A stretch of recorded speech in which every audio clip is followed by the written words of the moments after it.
we're totally cool now. I cannot stress that part of what I'm about to tell you enough. We're totally cool. But it's still a very funny story. Made funnier by musical accompaniment from Paul and Storm.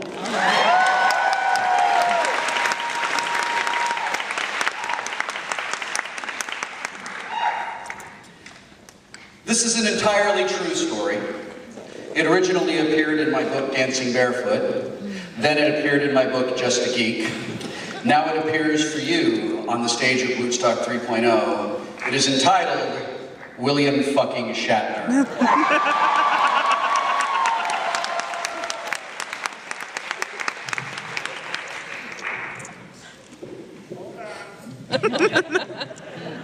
Waiting for Paul is my Wil Wheaton cover band. Waiting for Paul is my Wings cover band. Guess we have to have a cover band off then. Which is my Hootie and the Blowfish cover band.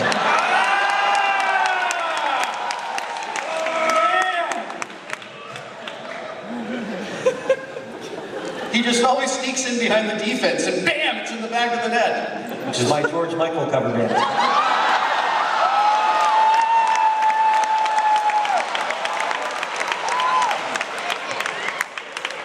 Honestly, I don't know why I even come to play the game. Now I know how every goalie who faced Gretzky ever in his life felt. This story is called William fucking Shatner. I first met William Shatner on the set of Star Trek V in 1988. I was 16.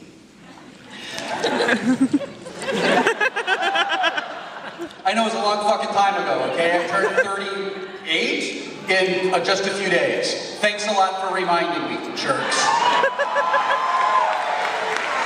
And the theater doesn't even have real beer for me to drink, so I don't feel the pain, all right?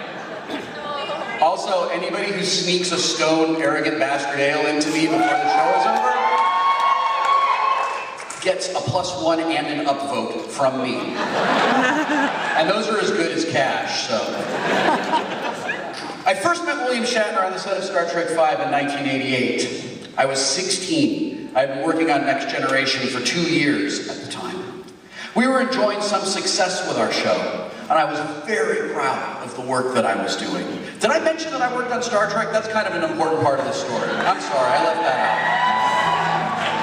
When I found out that also I'm a huge Star Trek fan and have been my entire life, and LeVar Burton and I were the only sort of out-of-the-closet fans of Star Trek who worked on Next Generation. That's also an important part of the story. See what happens when you make me follow a firm? My whole brain goes screwy. And I apparently talk like Jim J. Bullock on Hollywood Squares.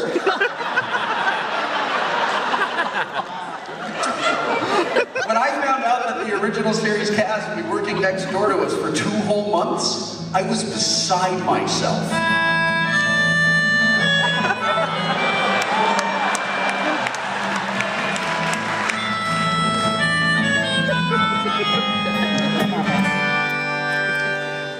Gene Roddenberry was still heavily involved with the production of Star Trek back then, and he and I were very good friends. When I'd pass by his door, it was not uncommon for him to throw an executive out of his office and invite me in to sit down and have a visit.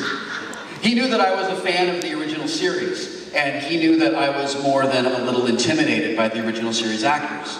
He offered several times to make an introduction, but I always declined. If I was going to meet these legends of science fiction, I was going to do it on my own.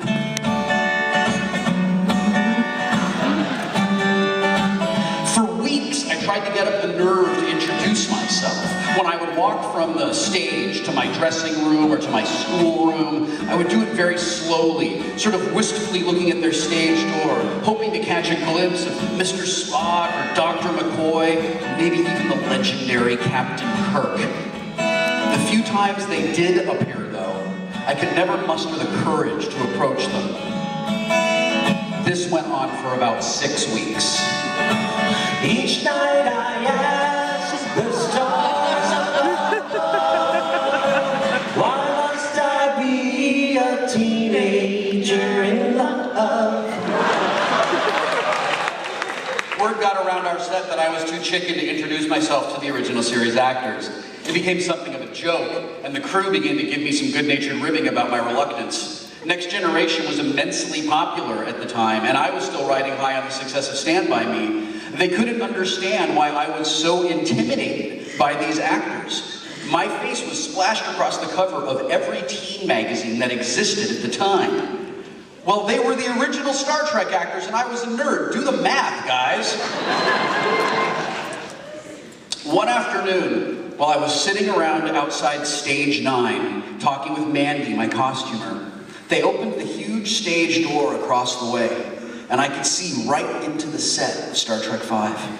It was a large area, sort of like a cargo bay, filled with extras and equipment. It was quite different from our set, but it was unmistakably the Enterprise.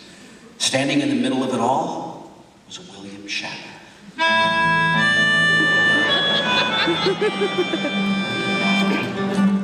He held a script open, sort of like it was a holy text.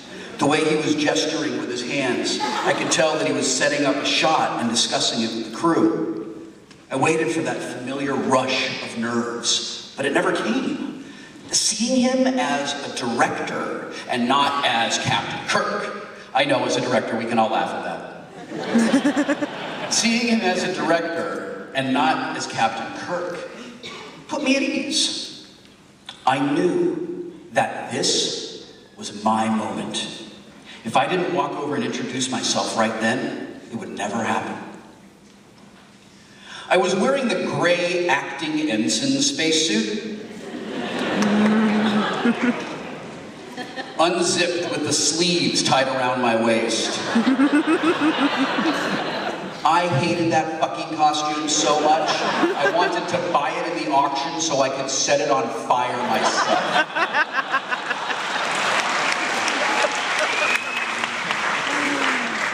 The costume was really uncomfortable, and I'd take the top half off whenever I got the chance. Because that was a jumpsuit, I would tie the sleeves around my waist, and I would wear a lightweight fleece jacket, zipped up to cover the embarrassing muscle suit the producers made me wear underneath it.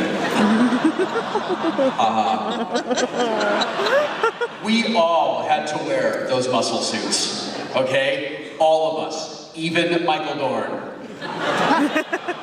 But I think I was the most traumatized by it.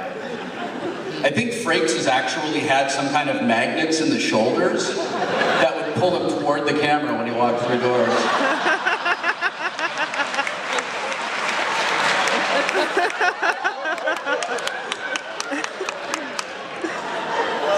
I'm a really small person with no muscles at all. It's just, I'm a nerd. And having to wear all of that thick padding did little to improve my fragile teenage self-esteem. I turned to Mandy, and I took off my fleece. I asked her to zip up my spacesuit and fasten the collar in the back. Oh, Mandy, you came and you zipped up my spacesuit. If I was going to go and meet William Shatner, I was going to do it looking Starfleet regulation. She made sure that my costume looked good enough for camera, straightened my communicator, and wished me good luck. I got a high five from one of the Teamsters as I confidently walked across the street and into the cargo bay of the Enterprise 1701A. It took about 8 steps for my confidence to evaporate. Surrounded by extras in Starfleet uniforms, standing next to a shuttlecraft, William Shatner,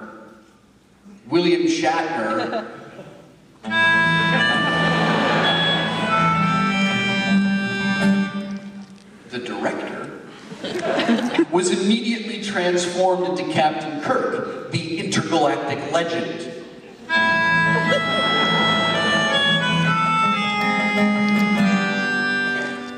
I was transformed from Wil Wheaton, fellow actor and film industry professional, into Wil Wheaton, the drooling fanboy and Star Trek geek. I looked around. Well, I guess I blended in well, because nobody had noticed me.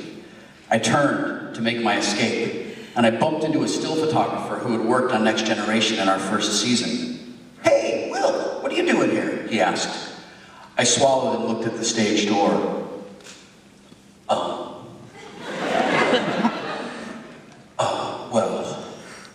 I just,